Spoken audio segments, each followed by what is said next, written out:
கர்த்தருடைய பரிசுத்த நாமத்திற்கு ஸ்தோத்திரம். இப்பொழுது நாம் கடைசி கால செய்திக்குள் கடந்து செல்கிறோம். இன்றைய தலைப்பு கடைசி கால செய்தி 12ஆம் அதிகாரமாகும். 12ஆம் அதிகாரம் வேதத்தில் மிக முக்கிய இடத்தை பிடித்துள்ளது.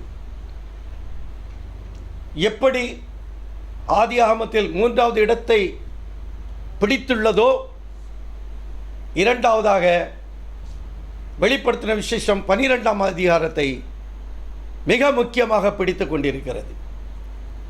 சாத்தானுக்கு பிடிக்காத 2 அதிகாரம் உண்டு என்றால் ஆதியாகமம் 3ஆம் அதிகாரமும் வெளிப்படுத்தின விசேஷம் 12ஆம் அதிகாரமாகும். படிப்போம். சகோதரர் வில்லியம் பாபு அவர்கள் இப்பொழுது 12ஆம் அதிகாரம் 3வது வசனத்தையும் 4வது வசனத்தையும் படிப்பார்கள். யாவரும் கேட்போம். அப்பொழுது வேறொரு அடையாளம் வானத்திலே காணப்பட்டது. 7 தலைகளையும் 10 கொம்புகளையும் தன் தலைகளின் மேல் 7 முடிகளும் உடைய சிவப்பான பெரிய வலு சர்ப்பமாயிருந்தது. அதன் வால் வானத்தின் நட்சத்திரங்களில் 1/3 பங்கை இழுத்தது. அவைகளை பூமியில் விழ தள்ளிட்டு. போதும், திரும்ப படிங்க. அப்பொழுது வேறொரு அடையாளம் வானத்திலே காணப்பட்டது. பாருங்க, வானத்தில் ஒரு அடையாளம் காணப்படுது. அப்பொழுது வானத்தில் ஒரு அடையாளம் காட்டப்படுகிறது. அந்த அடையாளம் எப்படிப்பட்டது? இந்த யோவான் பூமியில் நிற்கிறான். ஏனெனில் வானத்தில் அல்ல, பூமியில். அவன் முத்திரையை பெற்றுக்கொள்ளும் பொழுது வானத்தில் இருந்தான். ரகசியமாக ஆண்டவர் கொண்டு சென்றார். முத்திரைகள் 7 முத்திரைகளை அவன் கரத்தில் ஒப்படைத்து விட்டார். இந்த 12ஆம் அதிகாரத்தில் அவன் வரும்பொழுது அவன் எப்படி இருக்கின்றான்? காட்சியை பார்க்கிறான், தரிசனங்களை பார்க்கிறான். 12ஆம் அதிகாரம் சாத்தானுடைய 2வது காட்சியாகும். முதலாவது அவனுடைய காட்சி ஆதியாகமம் 3ஆம் அதிகாரம் 1ஆம் வசனத்தில் இருக்கின்றது. 2வது வெளிப்படுத்தின விசேஷம் 12ஆம் அதிகாரம் 3ஆம் வசனத்தில் வருகின்றது. அங்கே 3ஆம் அதிகாரத்தில் வருகிறான், இங்கே 3வது வசனத்தில் வருகிறான். இப்ப சாத்தானுடைய ரூபம், அவனுடைய ரூபம் என்ன? அவன் எப்படி இருக்கிறான்? அந்த அவனுடைய வடிவங்களை இப்பொழுது யோவான் பார்க்கிறான். அதை தேவன் அவனுக்கு போட்டு காட்டுகிறார். சாத்தான் எப்படி இருக்கிறான், அவனுடைய வடிவத்தை குறித்து தான் இந்த 3வது வசனம் பேசுகின்றது. படிகள். அப்பொழுது வேறொரு அடையாளம் வானத்திலே காணப்பட்டது. 7 தலைகளையும் பாருங்க. 7 தலை ஒரு நபருக்கு இருக்கு. 7 தலை இருக்குமா? ஒரு மனுஷனுக்கு ஒரு தலை தான், ஒரு மிருகங்களுக்கு ஒரு தலை தான், பறவைகளுக்கு ஒரு தலை. இரட்டை தலை உள்ளது யாரு? இரட்டை தலை பாம்பு உண்டுன்னு கேள்விப்பட்டிருங்க. அது பாம்புக்கு தான் இருக்கு, வேற யாருக்கு இல்லை. இரட்டை தலை உள்ள ஒரே ஜீவன் இந்த உலகத்தில் பாம்பு. ஊர்வனையில் தான் இருக்கு. 1000 அட்டை, இதுக்கு தான் இரட்டை தலை உள்ளது. சபிக்கப்பட்ட இனத்தை சார்ந்தது. வேறு எந்த ஜீவன்களுக்கும் ஒன்றுக்கு மேல் தலை இல்லை. ஆனால் இங்கே வானத்தில் ஒரு அடையாளம் காண்பிக்கப்படுகிறது. எடுத்த உடனே அதற்கு 7 தலைகள் இருக்கான். 7 தலைகளையும் 10 கொம்புகளையும் பாருங்க. 7 தலைகள், 7 தலைகளுக்கு 10 கொம்புகளாம். 7 தலைக்கு 10 கொம்பு எப்படி வைக்க முடியும்? ஒரு தலைக்கு இரட்டை கொம்பு வீதம் வைத்தாலும் 5 தலைகள் வைத்து 10 கொம்புகள் முடிவடையும். இல்லையானால் 7க்கு 7 ஒற்றை கொடுத்தால் 7க்கு 7 கொம்பை கொடுத்து விட்டு 3 மீதமாக இருக்க வேண்டும். இப்போ இந்த 7 தலைகளுக்கு 10 கொம்புகள் ஃபிட் ஆகுதான். எப்படி ஃபிட் ஆகும்? சிந்திக்கக்கூடிய இடத்தில் நம்ம இருக்கிறோம். வெளிப்படுத்துகிற விசேஷத்தை மிக நிதானமாக கேட்க வேண்டும். அவசரப்படாதீர்கள். இந்த செய்தியை கேட்கும் பொழுது மிக நிதானமாக இருந்து கேட்க வேண்டும். நிதானமாக வேதத்தை படிக்க வேண்டும். நிதானமாக பேச வேண்டும். 10 கொம்புகள். அடுத்து என்ன இருக்கின்றது? 7 தலைகளையும் ஆ. 10 கொம்புகளையும் ஆ. தன் தலைகளின் மேல் ஆ. 7 முடிகளையும் 7 முடிகள், அது சரியா இருக்கு. 7 தலைக்கு ஒரு முடி வச்சு 7 முடி கரெக்ட். ஆனால் 10 கொம்புன்னு வருது. ஒரே பாடி ஒன்று தான், பாடி ஒன்று தான். ஆனால் இந்த பாடிக்கு ஜீவன் தலைமை பீடம் எதுன்னா தலை. ஒவ்வொரு மனிதனுடைய தலைமை பீடம் தலை. ஏன்னா இந்த வசனத்தை அப்படியே வச்சுக்கிட்டு எபேசியர் 5ஆம் அதிகாரம் 23வது வசனத்தை படிங்க. 5ஆம் அதிகாரம் 23வது வசனத்தை படிங்க. கிறிஸ்து சபைக்கு தலையாய் இருக்கிறது போல ஆ, புருஷனும் மனைவிக்கு தலையாய் இருக்கிறார். ஆ, அவரே சரீரத்திற்கு இரட்சகராய் இருக்கிறார். 24 படிங்க.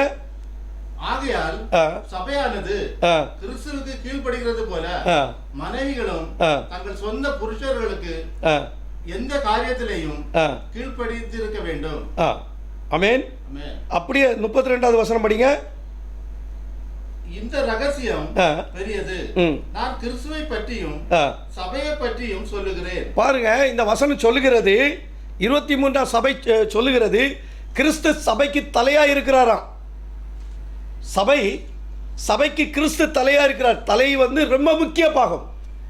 அதே போல ஒரு மனைவியுடைய தலை எதுன்னா புருஷன். மனைவிக்கு தலை புருஷன். பாடியில ஒண்ணுமே செய்ய முடியாது. ஆனா 32ஆம் வசனம் சொல்லுது, இந்த ரகசியம் பெரியதான். இந்த தலையை குறித்தும் இந்த பாடியை குறித்தான காரியம் வந்து மிக ரகசியமானது. அப்படி என்ன ரகசியம் அடங்கி இருக்கிறது? அப்படி என்ன ரகசியம் என்று நம்ம வேதத்திலிருந்து பார்க்கிறோம். கிறிஸ்து சபைக்கு தலையா இருக்கிறார்னா சபையானது யாருடைய கண்ட்ரோல்ல இருக்கணும்? கிறிஸ்துவுடைய கண்ட்ரோல்ல இருக்கணும். இன்றைக்கு சபை யாருடைய கண்ட்ரோல்ல இருக்கு? போதகர்களுடைய, மனிதர்களுடைய கண்ட்ரோல்ல இருக்கு. எப்படி நீங்க ஆதி அப்போஸ்தலருடைய வல்லமை உங்க சபையில இறங்கும்? எப்படி இறங்கும்? வேத வார்த்தை என்ன சொல்லுது? சபை கிறிஸ்துவின் கண்ட்ரோல்ல இருக்கணும். ஒவ்வொரு சபைக்கும் ஒரு பிரமாணங்களை வைத்திருக்கிறீர்கள், ஒவ்வொரு கட்டுப்பாடுகளை வைத்திருக்கிறீர்கள். சபையின் கட்டுப்பாடை ஒரு விசுவாசி மீறுவானே ஆனால் சபையிலிருந்து வெளியே தள்ளப்படுவான். அவன் வேறொரு சபையில் போய் சேர்வான். இப்படி சபையில் நடக்கின்றது. இன்னொரு விசுவாசிகள் சபையின் போதகர்களை எதிர்த்து பேசுவார்கள். எங்களுக்கு தகுந்தவாறு பேசுங்கள். அவர் சற்று கடினமாக பேசினால் அவர்கள் உடனே அந்த சபையிலிருந்து தானே விலகி வேறொரு சபையில் அங்கத்தினராகி விடுவார்கள். அப்படியானால் சபை யாரால் நடத்தப்படுகின்றது? மனிதரால் நடத்தப்படுகிறது என்பதை நாம் அடையாளம் கண்டுகொள்ளப்பட்டோம். கிறிஸ்துவினால் வழி நடத்தப்படவில்லை. கிறிஸ்து சபைக்கு தலையாக இருக்க வேண்டிய ஹெட் ஆஃப் தி டிபார்ட்மெண்ட், தலைநகரம், சபையின் தலைநகரம் கிறிஸ்துவாக இருக்க வேண்டும், இயேசு கிறிஸ்துவாக இருக்க வேண்டும். அப்போ இந்த சபைக்கு தலை இயேசு எப்படி பிரதானமாக இருக்கிறாரோ, சபைக்கு இயேசு தலையாய் இருந்து பிரதானமாக இருக்கிறாரோ, அதே போல இந்த உலக ஜனங்களை தன்னுடைய கட்டுப்பாட்டில் வைப்பதற்காக அங்கே 7 தலைகள் இருக்கின்றது. படிங்க. இப்ப வெளிப்படுத்துற விசேஷம் 12ஆம் அதிகாரம் 3வது வசனம் படி. அப்பொழுது வேறொரு அடையாளம் வானத்திலே காணப்பட்டது. 7 தலைகளையும் 7 தலைகளையும் 10 கொம்புகளையும் 10 கொம்புகளையும் தன் தலைகளின் மேல் 7 முடிகள் 7 முடிகள் அப்படின்னு ஒரு வலிமையான ஒரு ராஜ்யம் அங்கு காணப்படுது. ஒரு தலைய ஒரு மனிதனுக்கு போதும். 7 தலை வந்து ஒரு பாடியை ஆபரேட் பண்ணுமானால் அந்த பாடி எப்படி இருக்கும்? கண்ட்ரோல்ல இருக்கும். ஒரு தலைன்னா அந்த மோதிக்கிட்டு இருக்கு. இப்போ சபையை நம்ம பார்த்த ஒரே தலை ஆகையினால பாடி கேட்கல, அவங்கவுங்க இஷ்டத்தில் ஓடுறாங்க. போதகர் இவருக்கு சாதகம் பேசலைன்னா வேற ஒரு சபைக்கு போயிடுவாங்க, வேணா மதத்தை கூட மாறிடுவாங்க. காதலுக்காக தியாகம் பண்ணுறாங்க. கிறிஸ்தவ சபையிலிருந்து விலகி இந்து மதத்தில் சேரக்கூடிய அநேக கிறிஸ்தவர்கள் உண்டு, இஸ்லாம் மதத்தில் சேர்ந்த அநேக கிறிஸ்தவர்கள் உண்டு. காரணம் ஒரே ஒரு தலை. கிறிஸ்து சபை. அந்த கிறிஸ்து எப்படிப்பட்டவர் என்றால் அவர் அன்பானவர். ஆகையினால் அவருடைய சொல்ல கேட்காம இந்த பாடியானது, சபையானது தங்கள் மனமோன போக்கில் வாழ்ந்து புத்தி இல்லாத கன்னிகைகளாக இருக்கிறார்கள். ஆமென். ஆகையால் சாத்தான் என்ன நினைக்கிறான்னா, இந்த ஆவிக்குரிய சபையானது ஒற்ற தலையை கொண்ட காரணத்தினால், இயேசு கிறிஸ்துவுடைய தலையை கொண்ட காரணத்தினால், அவர் அன்பின் தேவராக இருக்கிற காரணத்தினால் சபையானது கிறிஸ்துவுக்கு கீழ்ப்படியாமல் சீரழிந்து விட்டது, அவரை விட்டு விலகி நம்மிடம் சேர்ந்து விட்டது என்ற மகிழ்ச்சி சாத்தானுக்கு வந்துவிட்டது. அவன் என்ன செய்கிறான் என்றால், நானும் ஒற்ற தலையனா இருந்தால் என்னை விட்டு பிரிந்த அனைவரும் கிறிஸ்துவின் பின்னாலே சென்று விடுவார்கள் என்ற தந்திரம் அவனுக்குள் இருந்தது. ஆகையால் அவன் 7 தலைகளை வைத்திருக்கிறான். இதை யோவான் பார்க்கிறான். என்னப்பா இது பயங்கரமான காட்சியா இருக்க, 7 தலைகள் ஒரு நபர்ல இருக்குன்னா அந்த காட்சியை பார்க்கக்கூடியவருக்கு எவ்வளவு பயங்கரமாக இருந்திருக்கும். 7 தலைகள் நாங்க காட்சியில வந்த உடனே அவன் பார்த்து அதிர்ச்சி ஆகிறான். அவன் அந்த 7 தலைய அதிர்ச்சியா இருக்கிறது. அங்க ஒரு 10 கொம்பு இருக்கு. அந்த 10 கொம்புகளுடைய அதிர்ச்சி தீரக்குன்னா அங்க 7 முடிகள் இருக்கு. எப்படிப்பட்ட ஒரு விகாரமான ஒரு மிருகம் அங்க காட்சியில் இருக்கு. இது என்னத்துக்கு கொடுத்தாரு? சாத்தானுடைய ரகசியத்தை யோவான்கிட்ட பேசுறாரு. இதெல்லாம் கடைசி காலத்தில் வெளிப்படும். கடைசி காலத்தில் இதை வெளிப்படுத்துவதற்காக தான் தேவன் அப்படியே வச்சிருக்கிறார். அது 4வது முத்திரையின் காலத்தில் வச்சிருக்கிறாரு. 4வது முத்திரையின் சமயத்தில் எல்லா ரகசியங்களும் வந்துவிடும். அங்கே 7வது சபையின் தூதன், 7வது சபையின் தூதன் அமெரிக்காவை சேர்ந்த வில்லியம் மரியன் பர்னாம் என்பவர் இந்த ரகசியங்கள் எல்லாம் உடைத்தார். அவருடைய புஸ்தகத்தை நான் தேடி வாசித்தேன். டார்வினுடைய புஸ்தகத்தை வாசித்தேன். இன்னும் சாமுவேல் என்ற ஒரு நபருடைய புஸ்தகத்தை வாசித்தேன். இன்னும் அநேக ஊழியக்காரர்களுடைய புஸ்தகத்தை வாசித்தேன். செவன்த்-டே சபையை சார்ந்த சகோதரி அவருடைய புஸ்தகத்தை வாசித்தேன். இவர்கள் எல்லாரும் எந்த காலத்தில் வந்தார்கள்? 4வது முத்திரையின் காலத்தில். இவர்கள் எல்லாம் 4வது முத்திரையின் காலத்தில் ரகசியங்கள் எல்லாம் வெளிப்பட்டது. அதில் மிக முக்கியமான நபர் வில்லியம் மரியான் பர்னாம் என்பவர். அவர் அநேக ரகசியங்களை வெளிப்படுத்தியிருக்கிறார். எனக்கு எந்த சபையின் மீதோ எந்த போதகர் மீதோ எனக்கு வெறுப்பு இல்லை. நான் எல்லார சபையும் எல்லா போதகர்களை நேசிக்கக்கூடியவன். யாவருடைய புஸ்தகத்தை நான் தேடி வாசித்தவன். என்னுடைய சொந்த ஞானம் என்று நான் ஒருபோது நினைப்பதில்லை. நான் பேசுவதும் என்னுடைய சொந்த ஞானமே இல்லை. ஆனால் அநேக புஸ்தகங்களை தேடி வாசித்தேன். பரிசுத்த வேதாகமத்தை திரும்ப திரும்ப திரும்ப ஒவ்வொரு வசனத்தை கருத்தாக படித்தேன். தேவ ஆவியானவர் கர்த்தராகிய இயேசு கிறிஸ்துவானவர் என் மீது தயவை வைத்து இந்த வெளிப்பாடுகளை தருகிறார். வேறு ஒன்றுமில்லை. என்னால் ஒன்றும் செய்ய முடியாது. நான் ஒரு மனிதன், ஒரு மண்ணு. என்னிடத்தில் என்ன இருக்கு? இன்று என் மூச்சு நிற்குமே ஆனால் நான் என்னதை பேச முடியும்? ஒன்றும் பேச முடியாது. நான் ஒரு மண் பாட்டம். ஆகையால் துதிக்கான மகிமை யாவும் நான் இயேசு கிறிஸ்துவுக்கு தான் வைக்கிறேன். இங்கே கூறப்பட்ட இந்த 7 தலைகளும் 10 கொம்புகளும் இந்த 7 முடிகளுடைய ரகசியங்களை நாம் பார்க்க போகிறோம்.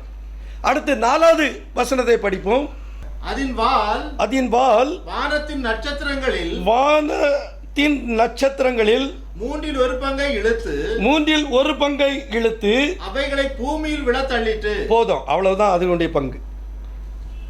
அந்த மிருகத்துடைய காரியம் அவ்வளவுதான். அதுக்கு பிறகு அதே வசனத்தில் இன்னொரு காரியங்கள் வருது. அதை நம்ம அந்த காரியத்திற்குள் செல்லும் பொழுது அதை பார்க்க வேண்டும்.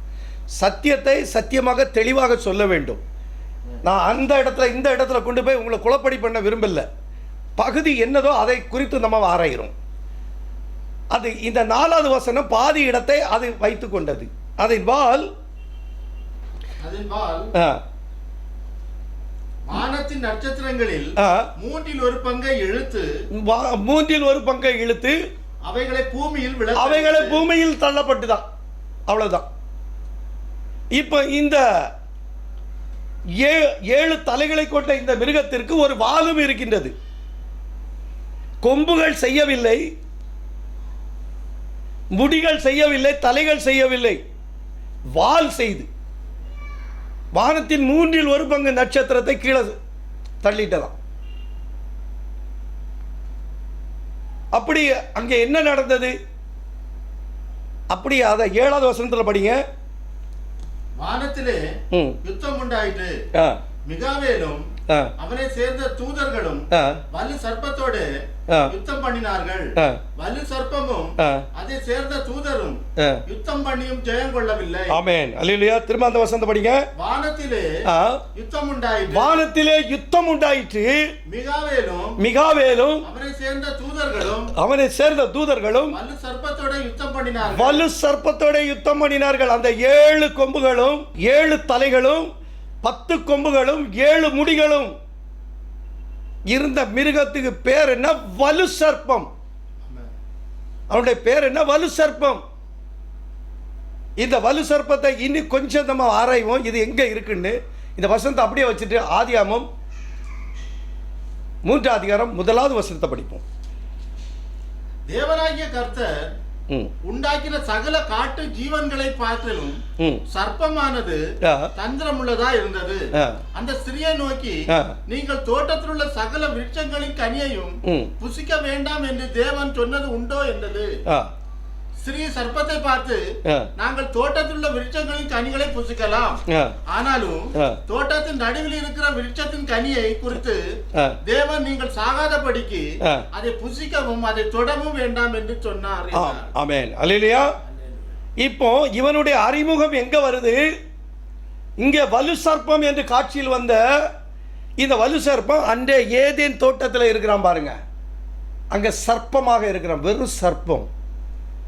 வலு சர்ப்பம் என்பது வேற, சர்ப்பம் என்பது வேற. ஆனா வேதத்தின்படி சர்ப்பம் தான் வலு சர்ப்பம் ஆகியது. அன்று சர்ப்பமாக இருந்தது. அது முடிவின் காலத்தில் வரும் பொழுது உலகத்தின் சகலத்தின் தன் பக்கம் இழுத்துக்கொண்டு வலிமை அடைந்தது. வலிமை அடைந்த காரணத்தினால் இதற்கு பிறகு அவனுக்கு இடமில்லை. இதன் பின் அவனுக்கு இடமில்லாத காரணத்தினால் அவன் சகல வலிமை பெற்றதால் அவன் வலு சர்ப்பமாக 12ஆம் அதிகாரத்தில் காட்சியில் வந்து நின்றான். சாத்தான் தான், அதே சாத்தான். ஆனா அந்த சாத்தான் எங்க இருக்கிறான்? எங்க இறங்கினா?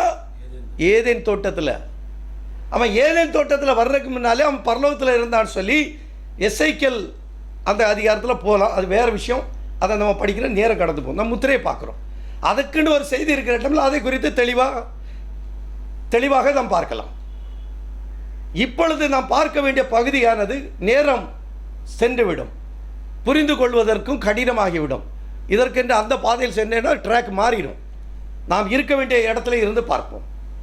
இப்பொழுது அந்த சாத்தான் அவன் சர்ப்பமாக ஏதேன் தோட்டத்தில் இறங்கினான்.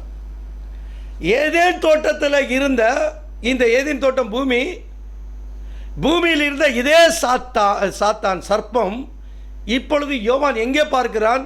அதை வலு சர்ப்பமாக வானத்தில் பார்க்கிறான். வலு சர்ப்பத்தில் வர சமயம் அவனுக்கு அங்கே எத்தனை தலை இருக்கான்? 7 தலை இருக்கு. ஆனால் அந்த சர்ப்பமாக இருக்கும் பொழுது அவன் ஒற்றை தலையோடு இருக்கிறான். ஒரே தலையோட ஆதாம் ஏவாளோட காட்சியில் இருக்கிறான். அவங்க காட்சியில் ஒற்றை தலை. இவன் வலு சர்ப்பம் ஆகிய உடனே அவனுக்கு 7 தலைகள் வந்துட்டு, வலு சர்ப்பம் அல்லவா, அதனால அவனுக்கு கொம்புகள் கொடுக்கப்பட்டது. 10 கொம்புகள் அவனுக்கு வந்துட்டு, 10 கொம்புகள், அடுத்து 7 முடிகள். முடிகள் என்பது என்ன? கிரீடம். கிரீடம் வல்லமை. கொம்பு என்னது? வல்லமை. வல்லமையை காண்பிக்கிறது கொம்பு. தலைநகரம். 7 தலைநகரங்களை கொண்டவனாக இருக்கிறான். 7 தலைநகரங்களை கொண்டு இந்த உலகத்தை தன் கட்டுப்பாட்டுக்குள் வைத்துக் கொண்டான். அவன் வலு சர்ப்பமாக இருக்கிறான். இப்பொழுது சர்ப்பம் அல்ல, வலு சர்ப்பம். இந்த வலு சர்ப்பமானது அவனுடைய வாளை கொண்டு வானத்தில் இருந்த 1/3 நட்சத்திரத்தை இழுத்து கீழே போட்டு விட்டான் என்று பார்த்தோம் 4வது வசனத்தில். அது எப்படி என்று 7வது வசனத்தை மறுபடியும் படிப்போம். வானத்திலே யுத்தம் உண்டாயிற்று. ம் மிகாவேலும் ம் அவனை சேர்ந்த தூதர்களும் ம் வலு சர்ப்பத்தோட யுத்தம் பண்ணினார்கள். ஆ வலு சர்ப்பமும் ஆ அதை சேர்ந்த தூதரும் ம் யுத்தம் பண்ணியும் ஜெயம் கொள்ளவில்லை. ம் அவ்வளோதானே ஏமா பாருங்க, அவன் வந்து எங்கே விழுறான் யோவான் பார்க்குறான் பாருங்க. வானத்திலே யுத்தம் உண்டாயிட்டு. எங்கே பார்த்தான்? வானத்தில். இவனை வானத்தில் ஒரு யுத்தம் நடக்குது. தூதர்களுக்குள்ள ஒரு பெரிய யுத்தம் நடக்குது. சாத்தானுக்கும் சாத்தானுடைய தூதர்களுக்கும் தேவனுடைய தூதர்களுக்கும் ஒரு மிகப்பெரிய யுத்தம் நடக்குது. அங்கே யார் வந்து ஆண்டவருடைய சார்பில் யுத்தம் பண்றா? மிகாவேல். மிகாவேல்னா யாரு? ஒரு தளபதி, கர்த்தராகிய இயேசு கிறிஸ்துவின் தளபதி ஆவார். அவர் தளபதி. மிகாவேல் என்ற தளபதி தன்னுடைய படைபலத்தோடு வருகிறார். வானத்திலிருந்து அவனை விழத்தள்ள வேண்டும், இனி அவன் இருக்கக்கு இடமே கொடுக்க கூடாது என்று மிகாவேல் தன்னுடைய பரிவாரத்துடன் சாத்தானோட அங்க வானத்தில் யுத்தத்தை ஆரம்பிக்கிறார். ஆமென். மிகப்பெரிய யுத்தம் வானத்திலே உருவாகியது. இந்த வலு சர்ப்பமானது தன்னுடைய வலிமையோடு 7 தலைகளையும் 10 கொம்புகளையும் 7 முடிகளையும் கொண்ட வலிமையான கரத்தோடு மிகாவேலோடு யுத்தம் செய்கிறான். அவனோட யுத்தம் செய்கிறான். அவனோட யுத்தம் செய்யும் பொழுது அவன் தலையை வைத்து ஒன்றுமே செய்யவில்லை. பார்த்துக் கொள்ளுங்கள். வானத்தில் உள்ள 1/3 பங்கு நட்சத்திரங்களை கீழே தள்ளினான். நட்சத்திரம் என்பது தூதர்கள். தூதர்கள் அதை நீங்கள் பார்க்க வேண்டுமானால் நீங்கள் வெளிப்படுத்தின விசேஷம் 2வது அதிகாரத்தில் நீங்கள் படித்துக் கொள்ளலாம். நட்சத்திரங்கள் தூதர்களை குறிக்கின்றது. அவன் எத்தனை நட்சத்திரங்களை கொண்டு வந்தான்னா 1/3 பங்கு நட்சத்திரங்களை பூமிக்குள் கொண்டு வந்து விட்டான். வேதம் கூறுகிறது. சபிக்கப்பட்ட தூதர்களை பூமிக்கு அழைத்து கொண்டு வந்து விட்டான். 1/3 பங்கு. மிகாவேல் அவனை உதைத்து வெளியே தள்ளினார். உதைத்து வெளியே தள்ளினவுடன் இந்த சாத்தான்கள், இந்த அசுத்தாவிகள் எங்கே போவார்கள்?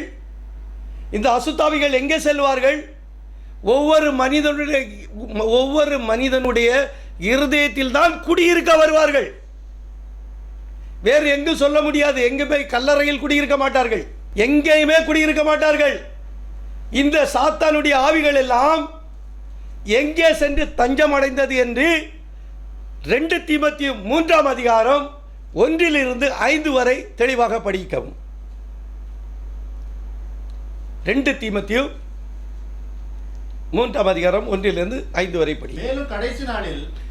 மேலும் கடைசி நாளில் பாருங்க, அவன் பார்த்த தரிசனம் எங்க? கடைசி நாளில் உள்ள வலு சர்ப்பத்தின் தரிசனத்தை யோவான் பார்க்கிறான்.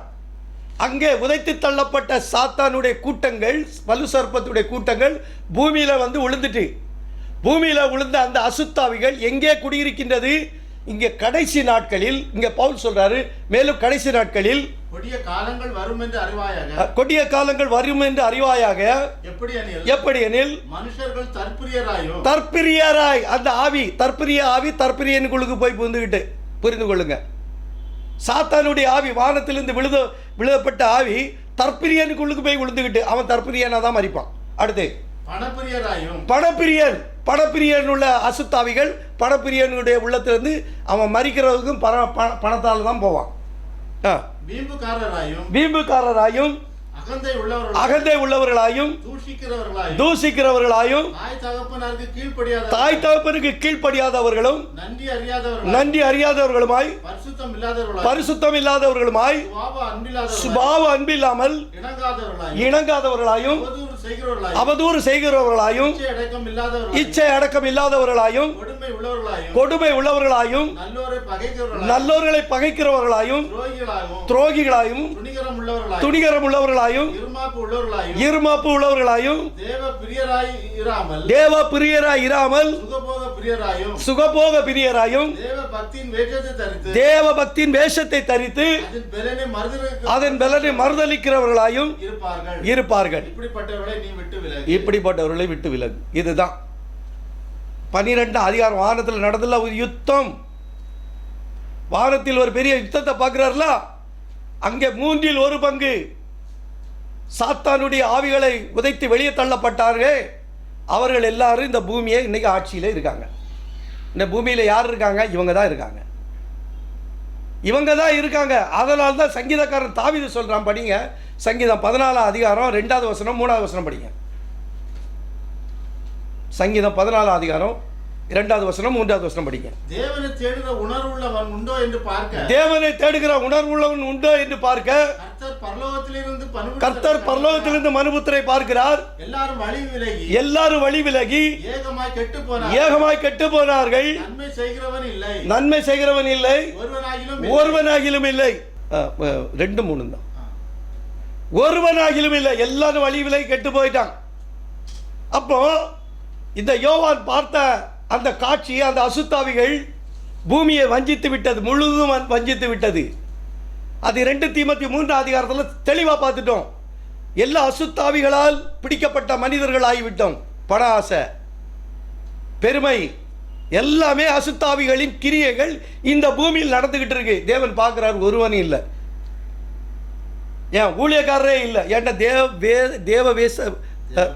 தேவ பக்தியின் வேஷத்தை தரித்து கொண்டு அதன் பலனை மறுதலிக்கிறவர்களாக இருக்காங்க. இதுதான் ஊழியக்காரர். கையில் பைபிள், சொத்ரையா சொத்ர சிஸ்டர், கடைசியில் அவங்கள கடைசி நபராக போட்டிருக்காரு. எல்லாருமே சாத்தான் கரத்தில் இருக்கிறார்கள்.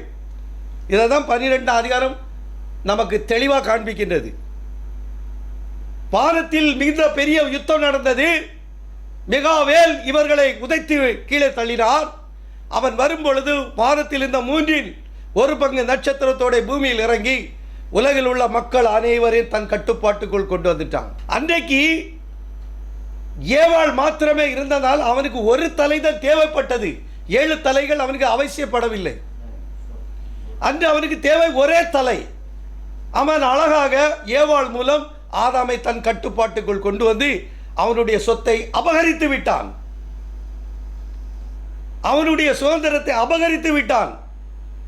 தேவன் கோபத்தோடு இறங்கி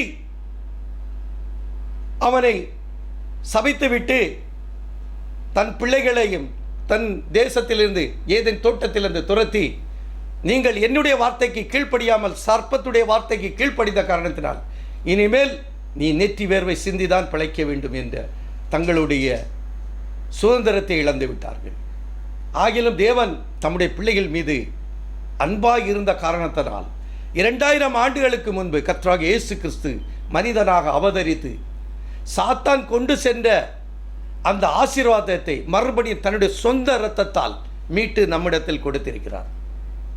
இனி கடைசி காலத்திலும் நம்மை வஞ்சித்து விடக்கூடாது என்பதற்காக தேவனுடைய கிருபையானது 4வது முத்திரை வரைக்கும் தாங்கிக் கொண்டு இருந்தது.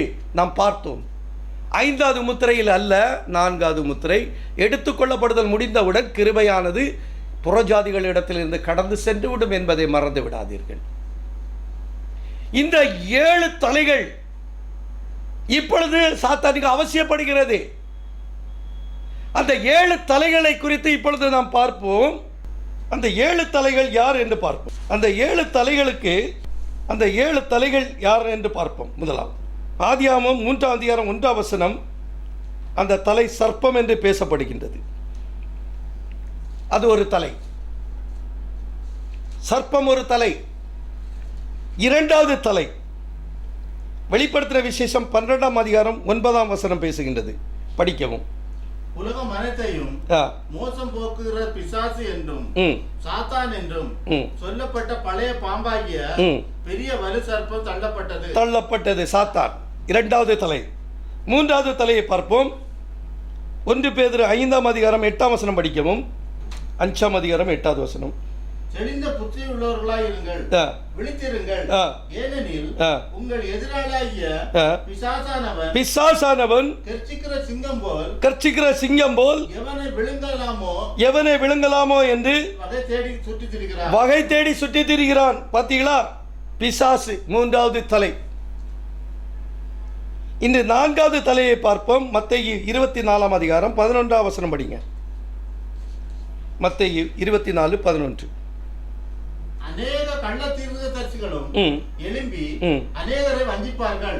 அக்கிரமம் மிகுதியாவதினால் அநேகருடைய அன்பு தணிந்து போம். முடிவு பரியந்த நிலை நிற்பவனே ரட்சிக்கப்படுவான். பார்த்தீங்களா? நாலாவது தலை கள்ள தீர்க்கதரிசி.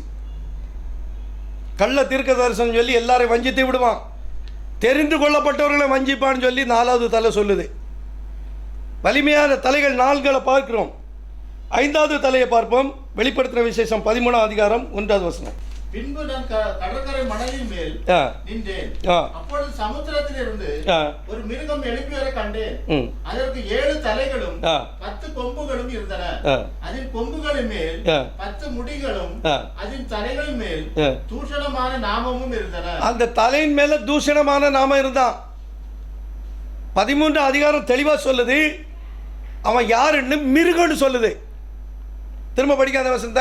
பின்பு நான் கடற்கரை மணலின் மேல் நின்றேன். அப்பொழுது சமுத்திரத்திலிருந்து ஒரு மிருகம் எழுப்பி வர கண்டேன். அதற்கு 7 தலைகளும் 10 கொம்புகளும் இருந்தன. அதன் கொம்புகள் மேல் 10 முடிகள் இருந்தன. தூஷணமான நாமம். இதெல்லாம் தூஷணமான நாமம் தான். இப்ப சொல்லிட்டு பட்டியல் போடுறோம். இந்த 5வது நபரை என்ன சொல்லுது? இந்த 5வது தலை மிருகமா. இது 13 அதிகாரத்தில் இருக்கு. 13 அதிகார செய்திக்கு போக அதை குறித்து விரிவாக பார்க்கலாம். அதற்குள்ள செய்தியில் போகும். இப்ப தலைகளை மாத்திரம் உங்களுக்கு குறிப்பிடுகிறேன். 7 தலை இல்ல. சரீரத்துக்கு தலை ரொம்ப முக்கியம் இல்ல.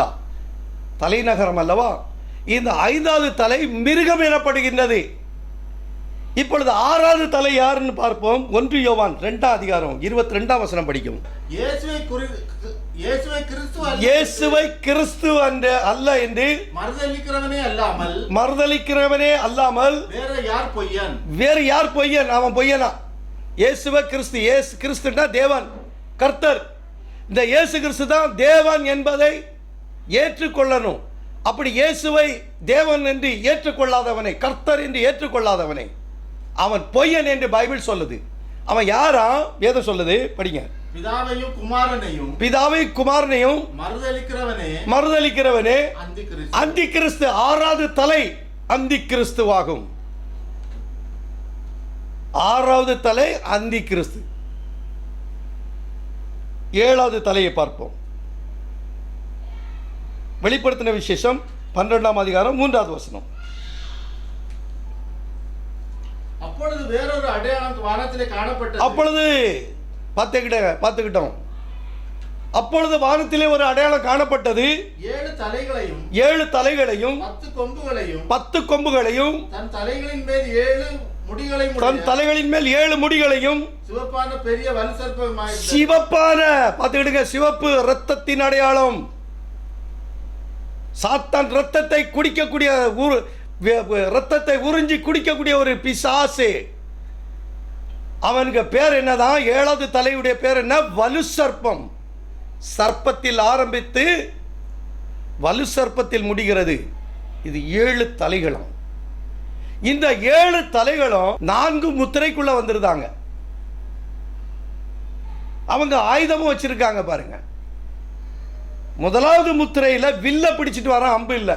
அங்க ரத்தத்தை குடிச்சிட்டான், நிறைய குடிச்சிட்டான். 2வது தலை 2வது முத்திரை காட்சியில் வருது. அவன் கையில் என்ன வச்சிருந்தானா? பட்டயம் வச்சிருந்தான். 3வது முத்திரையில அவனுடைய ஆயுதம் தராசு, பொருளாதாரம். இந்த 3 முத்திரைகளையும் 3 ஆயுதங்களால் மக்களுடைய இரத்தத்தை குடித்தான். சிவப்பான வலு சர்ப்பம். 4வது முத்திரையில் வரும் பொழுது 4வது முத்திரையில் 4 பட்டயத்தை எடுத்துக்கொண்டான். 4 அதிகாரங்களை. 1 பட்டயம், இரண்டாவது பஞ்சம், மூன்றாவது சாவு, நான்காவது துஷ்ட மிருகம். இப்படியாக 7 அதிகாரங்களை, 7 வலிமையான அதிகாரங்களை சாத்தான் தன் கரத்தில் வைத்துக் கொண்டு மக்களை வஞ்சித்து விட்டான். அதுதான் 7 தலைநகரம். உலகம் முழுவதும் சாத்தானினுடைய கட்டுப்பாட்டிற்குள் வந்து விட்டது. உலகம் முழுவதும் சாத்தானுடைய கட்டுப்பாட்டுக்குள் இருக்கின்றது. யாரும் அவனை எதிர்க்க முடியாத இடத்தில் இருக்கின்றான். இனி நாட்கள் செல்ல செல்ல அவனுடைய கொடூரம் கூடிக்கொண்டே வரும் என்பதை மறந்து விடாதீர்கள். ஏனெனில் அவன் ஒற்றை தலையன் அல்ல, 7 மலையான். அவன் 7 மலையான், 7 தலையை தன்னகத்தில் வைத்திருக்கிறான். இந்த 7 தலை யார் என்பதையும் சற்று நாம் ஆராய்ந்து பார்ப்போம். அதை நான் சரித்திரத்தின் மூலம் உங்களுக்கு விளக்கி காண்பிக்க விரும்புகிறேன். அந்த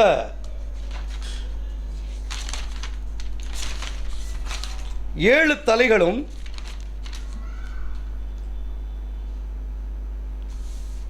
யார் என்பதை வேதம் சுட்டி காட்டுகின்றது. அதை சரித்திரத்தின் வாயிலாக சுட்டி காட்டுகின்றது. இந்த 7 தலைகள் என்பது ரோமாபுரியின் கொடூரமான ராஜாக்கள். 7 தலை என்று நம்ம பார்த்தோம் அல்லவா? அதுக்கு பட்ட பேர் தூஷணமான நாமங்கள் எல்லாம் பார்த்துட்டோம். இப்போ அந்த 7 தலைகள் வந்து 7 ராஜாக்கள். ராஜாக்கள் என்பது யார்? ஒரு ராஜ்யத்தின் தலைமையாக இருந்து செயல்படுபவன் தான் தலை. இப்பொழுது 7 தலை, அந்த 7 தலை யார் என்பதை சரித்திரம் என்ன கூறுகிறது என்று பார்ப்போம். டோமினிஷியன் என்பவன் தான் முதலாவது தலையாக இருக்கிறான். இவன் யோவானுடைய காலத்தில் இருந்து வந்துவிட்டான். கிபி 90 ஆண்டிலிருந்து 96 வரை ரோமாபுரியை ஆண்ட கொடூரமான மன்னன். கிபி 90 96 வரை ஆண்ட கொடூரமான ரோம மன்னனுடைய பெயர் டோமினிஷியன். இரண்டாவது தலை, அவனுடைய பெயர் டிரஜான். டிரஜான் என்ற இரண்டாவது தலை, இவன் இரண்டாவது ரோமாபுரியின் கொடூர மன்னன் ஆவான். இவனுடைய ஆண்டு கிபி 98 இருந்து 121 வரை இவனுடைய கொடுங்கோல் ஆட்சி நடந்தது. 7 தலை பார்த்துக்கிடுங்க. 7 தலை ரோமாபுரியில தான் வருது. ஃபர்ஸ்ட் தலை டோமினிஷியன், இரண்டாவது தலை டிரஜான், மூன்றாவது தலை மார்க்கஸ் அவுரோலியஸ். மூன்றாவது நபருடைய பெயர் மார்க்கோஸ் அவுரோலியஸ். இவன் ரோமாபுரியின் கொடூர மன்னன் ஆவான். இவனுடைய ஆட்சி காலம் கிபி 161 முதல் கிபி 180 வரைக்கும் இவனுடைய கொடுங்கோல் ஆட்சி ரோமாபுரியில் நடந்தது. இவன் மூன்றாவது நபர் ஆவான். நான்காவது நபருடைய பெயர் செப்டிமயஸ் சிவிரஸ். நான்காவது தலையின் பெயர் செப்டிமயஸ் சிவிரஸ் என்ற ரோமாபுரியின் கொடூர மன்னன் நான்காவது தலையாகும். இவனுடைய ஆட்சி காலம் கிபி 206 இருந்து 211 வரை ஆகும். இவன் நான்காவது தலையாகும். இந்த நான்காவது தலையுடைய பெயர் செப்டிமயஸ் சிவிரஸ் என்ற கொடூர மன்னன், ரோமாபுரியை சார்ந்தவன். வரலாறிலிருந்து உங்களுக்கு கொடுக்கிறேன். ஐந்தாவது தலை, அவனுடைய பெயர் டிசியஸ். ஐந்தாவது தலையின் பெயர் டிசியஸ்.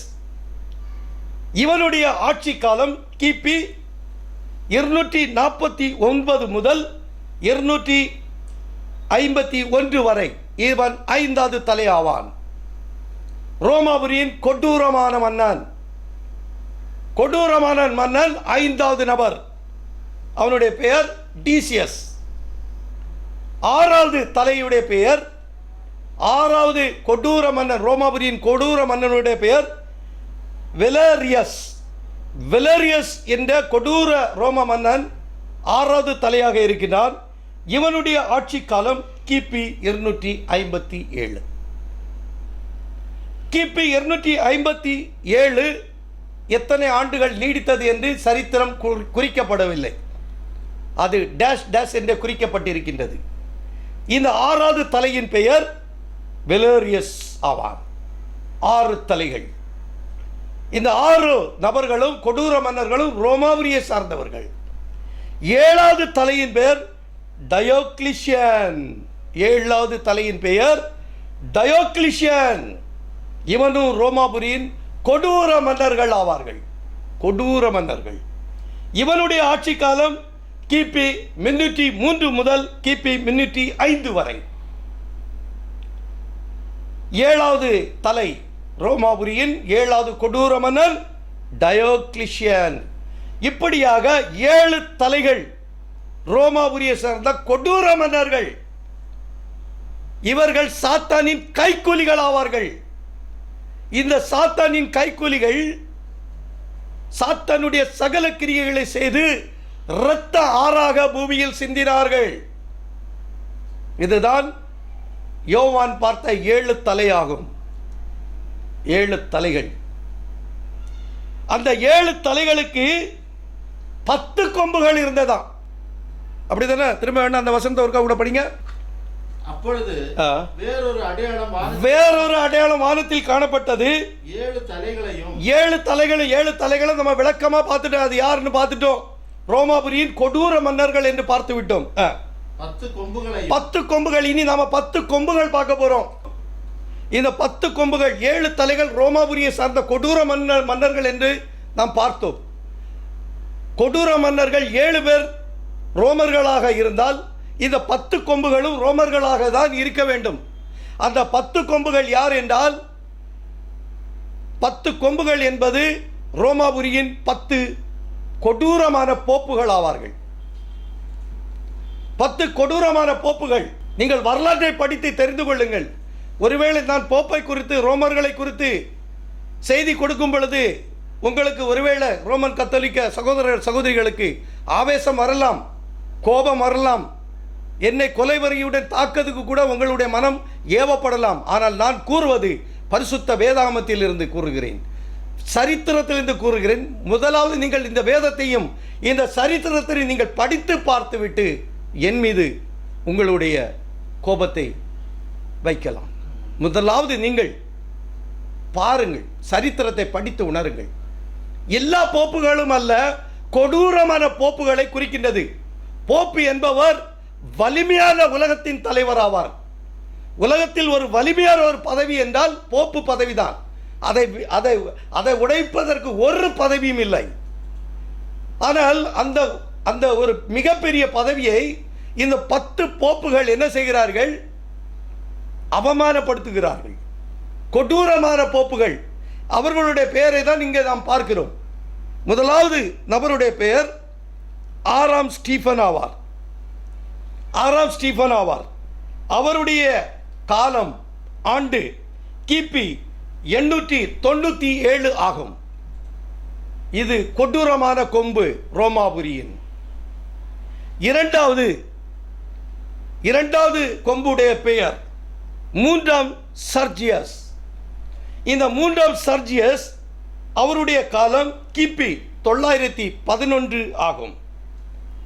இந்த 2வது கொம்புடைய பெயர் 3ஆம் சர்ஜியஸ் ஆவார். அவருடைய காலம் 911 ஆகும். 3வது கொம்புடைய பெயர் 12ஆம் ஜான் என்பவர் ஆவார். இந்த 12ஆம் ஜானுடைய காலம் கிபி 937 முதல் கிபி 964 ஆகும். 4வது கொம்புடைய பெயர் பெனடிக்ட், அதாவது 11ஆம் பெனடிக்ட் என்பவர். இவர் 4வது கொம்பு ஆவார். இவருடைய காலம் கிபி 1012ஆம் ஆண்டு முதல் கிபி 1065 ஆகும். இவர் 4வது கொம்பு ஆவார். 5வது கொம்புடைய பெயர் 2ஆம் அர்பன். இந்த 2ஆம் அர்பன் இவருடைய காலம் கிபி 1035 முதல் 1099 ஆகும். இவர் 5வது நபர். அர்பன் 2ஆம் அர்பன். 6வது கொம்புடைய பெயர் பொனிஃபேஸ், அதாவது 8ஆம் பொனிஃபஸ் என்பவர். இவர் 6வது நபர் ஆவார்.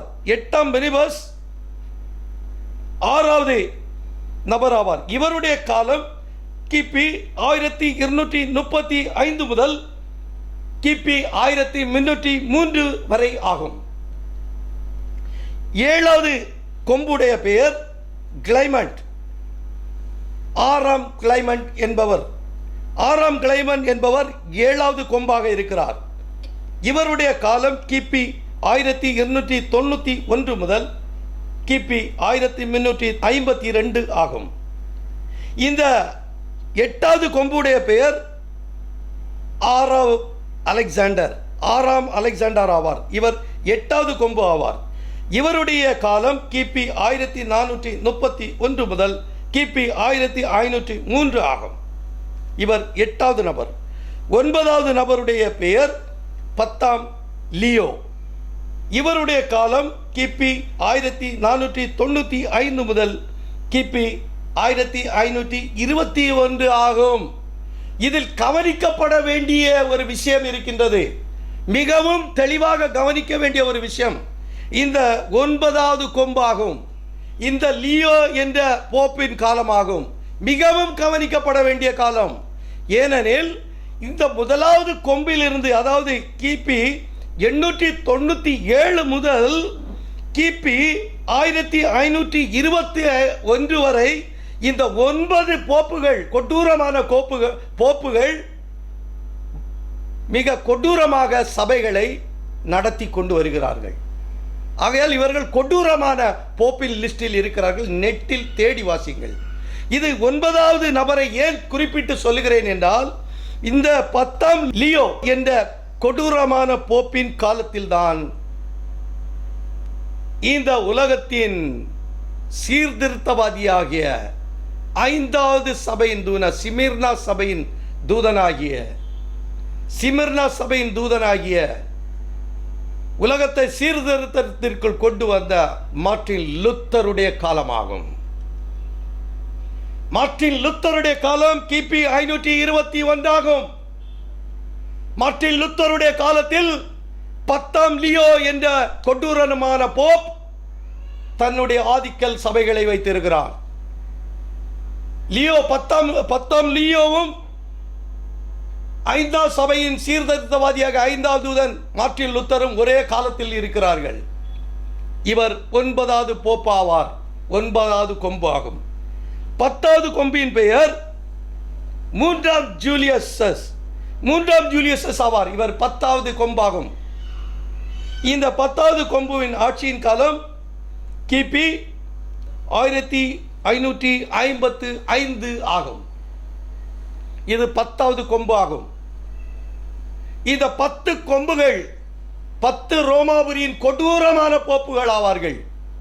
12ஆம் அதிகாரம் சொன்ன அந்த வலு சர்ப்பத்தை குறித்து தெளிவாக பார்க்கிறோம்.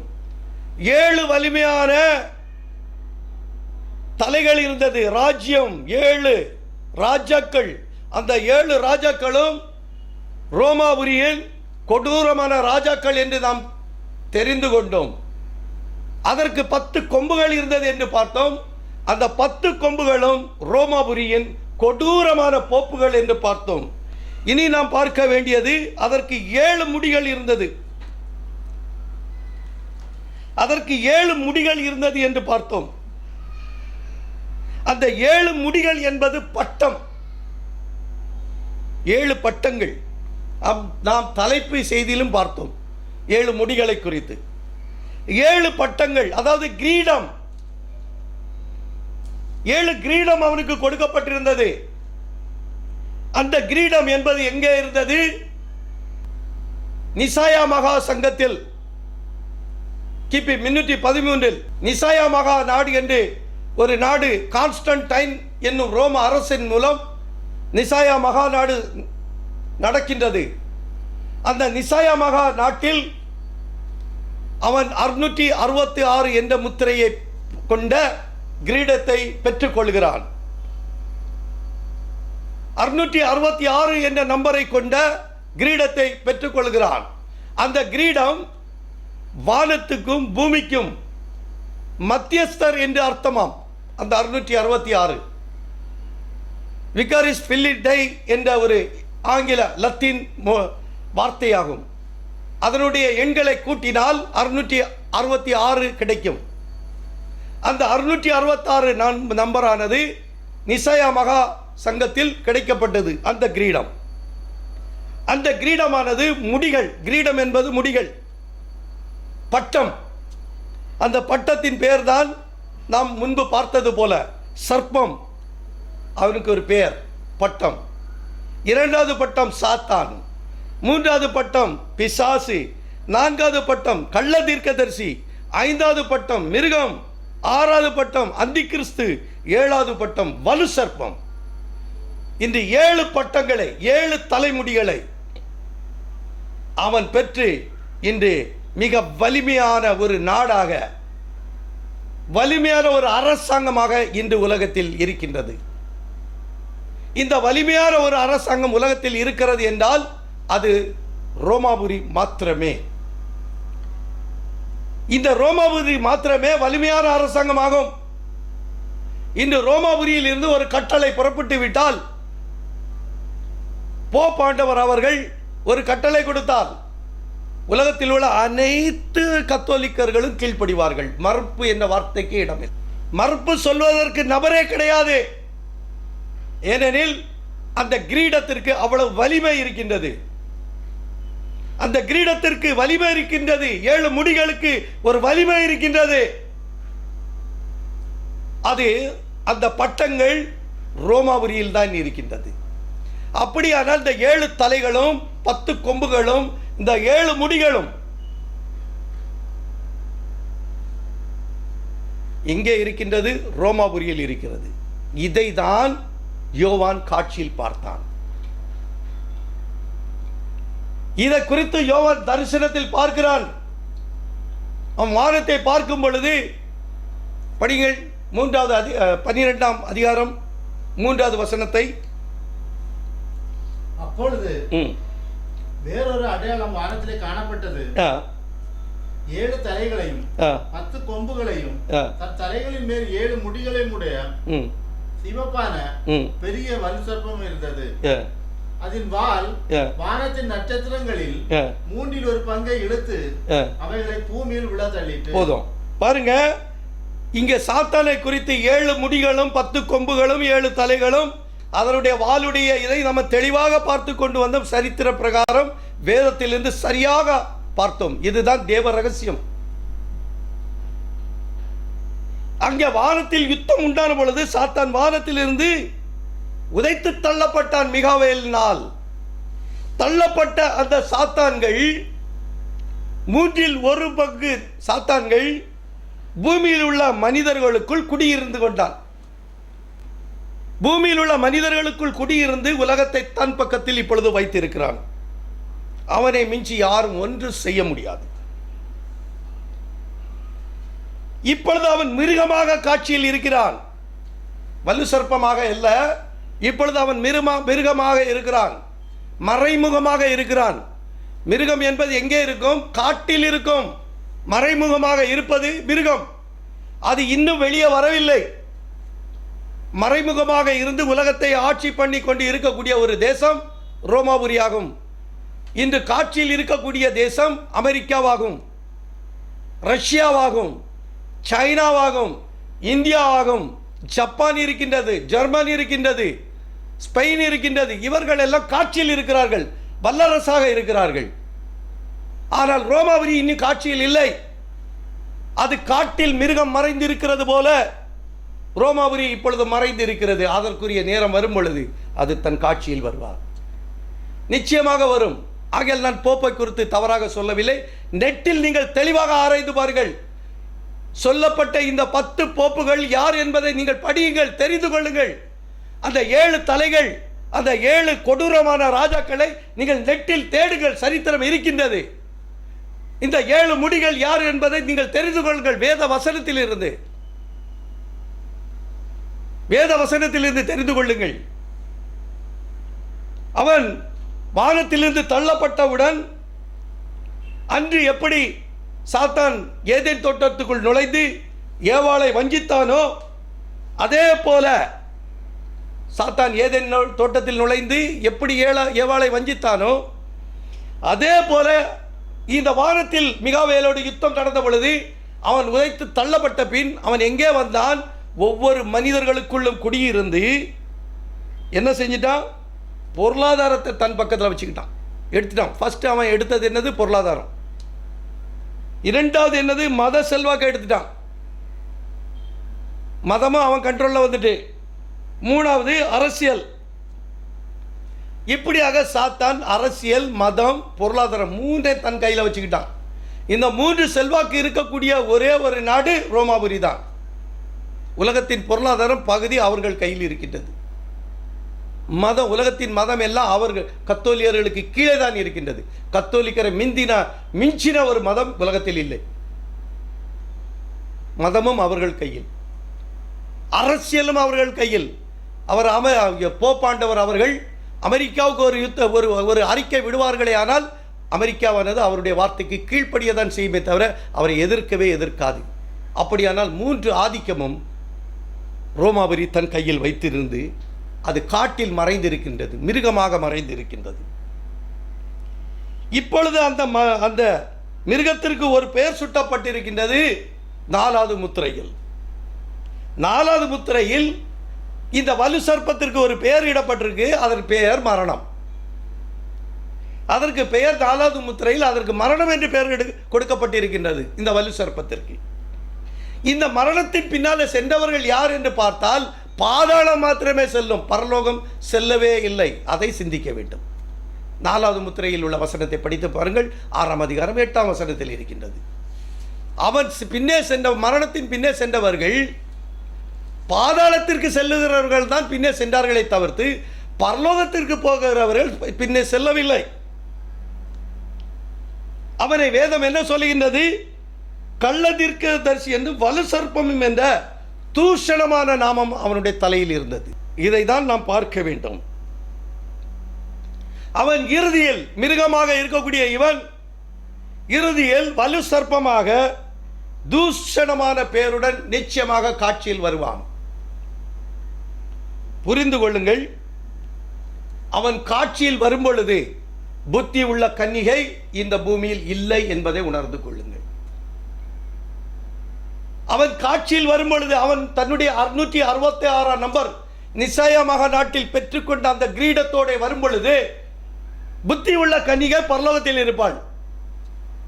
அதற்கு உதாரணமாக பழைய ஏற்பாட்டில் ஒரு கதையை உங்கள் முன்னால் வைத்து முடிக்கின்றேன். யோசேப்பு என்ற நபர் எகிப்து தேசத்தில் இருக்கின்றார், ராஜாவாக ஏறக்குறைய. அவர் ராஜாவாக இருக்கும் பொழுது, அதாவது ஏறக்குறைய ராஜாவுக்கு அடுத்த ஸ்தானத்தில் மிகுந்த அதிகாரத்தோடு இருக்கிறார்.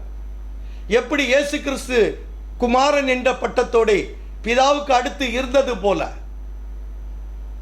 ஒரு அதிகாரத்தோடு இருக்கும் பொழுது, இந்த யோசேப்பு தன்னுடைய அதிகாரத்தில் இருக்கும் பொழுது அவனுடைய சகோதரர்களை சந்திக்க வேண்டிய ஒரு நேரம் வந்தது. அவனுடைய சகோதரர்களை சந்திக்க ஒரு நேரம் வந்த பொழுது அவனுடைய மனைவி புறஜாதி என்பதை மறந்து விடாதீர்கள். அவனுடைய மனைவியானவள் அரண்மனையில் இருந்தாள். தன் மனைவியை அரண்மனையில் உட்கார வைத்துக் கொண்டு பிறகுதான் தன் சகோதரர்களை சந்திக்க வந்தான் யோசேப்பு. மனைவியை கூட கொண்டு வரவில்லை. அவன் தன்னுடைய சகோதரர்களை பார்க்கும் பொழுது அவன் காட்சியில் வந்து சொல்லுகிறான், நீங்கள் தான் என் சகோதரர். பாருங்கள், இதே போல இயேசு கிறிஸ்து வரும் பொழுது சொல்வார், மணவாட்டியை பரலோகத்திற்கு அழைத்து கொண்டு உட்கார வைத்து விட்டு அவர் மறுபடி இஸ்ரவேல் ஜனங்கள் அந்த 1,44,000 பேரை சந்திக்க வருகிறார். அப்பொழுது அவர் சொல்லுவார், இதோ நீங்கள் தானே அடிச்சீங்க, அதே இயேசு கிறிஸ்து தான். சிலுவையில் அறைந்தீர்களே, அதே இயேசு கிறிஸ்து நான். எப்படி யோசேப்பு தன் சகோதரர்களோடு அழுது அவர்களுடைய அன்பை வெளிப்படுத்தினது போல அவர் மணவாட்டியை அரண்மனையில் உட்கார வைத்துவிட்டு, அதாவது 4வது முத்திரையில் தன்னுடைய மணவாட்டியை, அந்த 5 புத்தியுள்ள கன்னியை அழைத்து கொண்டு பரதேசத்தில் வைத்துவிட்டு அவர் சந்திக்க வருகிறார். இஸ்ரவேலர்களை சந்திக்க வருகிறார். 5வது முத்திரைக்கு பின்பு 5வது முத்திரைக்கு பின்பு வருகிறவர்கள் 1,44,000 பேர்கள். 6வது முத்திரைக்கு பின்பு வருகின்றது, 7ஆம் அதிகாரத்தில் வருகிறார்கள் 1,44,000 பேர்கள். அவர்களை சந்திக்க மறுபடி இயேசு கிறிஸ்து வருகிறார். அப்பொழுது சகரியா சொன்னது போல அவர் வருகிறார். நீங்கள் அறைந்தவர்கள் நான், நீங்கள் தான் என்னை கொண்டு சிலுவையில் வைத்தீர்கள். அப்பொழுது யோசேப்பு தன் சகோதரர்களை கட்டி பிடித்து அன்பை பரிமாறியது போல அந்த 1,44,000 இஸ்ரவேல் கோத்திரத்தை அவர் அரவணைத்து தம் பக்கம் சேர்க்க வருகிறார். புரிந்து கொள்ளுங்கள், 5வது முத்திரைக்கு பின்பு இஸ்ரவேலர்கள் பக்கம் கிருபையானது போக போகிறது. 4வது முத்திரையில் மணவாட்டி பரலோகத்துக்கு போகிறாள். யோசேப்புடைய மனைவி அரண்மனையில் வைத்துவிட்டு தான் சகோதரர்களை சந்தித்தார். அதே போல இயேசு கிறிஸ்துவும் இந்த மணவாட்டி சபையை முதலில் பரலோகத்தில் கொண்டு உட்கார வைத்துவிட்டு அவர் அந்த 1,44,000 பேரை சந்திக்க வருகிறார் என்பதை தான் யோவான் தம்முடைய 12ஆம் அதிகாரத்தில் வெளிப்படுத்தியிருக்கிறார். 12ஆம் அதிகாரத்தை குறித்து இப்பொழுது தெளிவாக பார்த்துவிட்டோம். அந்த 7 தலைகளை குறித்து பார்த்து விட்டோம், 10 கொம்புகளை குறித்து பார்த்து விட்டோம், 7 முடிகளை குறித்து பார்த்து விட்டோம், அதனுடைய மகத்துவத்தை பார்த்து விட்டோம், அவருடைய ரகசியங்களை பார்த்து விட்டோம். இனி 13ஆம் அதிகாரத்தை குறித்தும் நாம் பார்க்க போகிறோம். ஆகையால் என் அருமை தேவ பிள்ளைகளே, இதை கேட்டுக்கொண்டு இருக்கும் குறிப்பாக ரோமன் கத்தோலிக்க சகோதர சகோதரிகளே, உங்களிடம் என்னுடைய பணிவான அன்பை சொல்லுகிறேன். நான் உங்களை குற்றப்படுத்துவது என்னுடைய நோக்கம் அல்ல, நான் உங்களை வெறுப்பது அல்ல, நான் உங்களை மிகவும் மிகவும் நேசிக்கிறேன். ஒருவேளை என் பிரசங்கமானது, என்னுடைய செய்தியானது உங்கள் இருதயத்தை குத்துமானால் அதற்கு நான் குற்றவாளி அல்ல.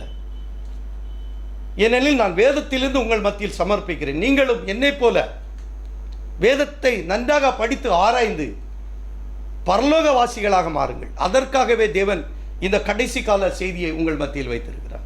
நான் அல்ல, இந்த செய்திக்கு நான் பொறுப்பு அல்ல, இந்த செய்திக்கு இயேசு கிறிஸ்து தான் பொறுப்பு. அவர்தான் இதை உங்கள் மத்தியில் கொண்டு வருகிறார்.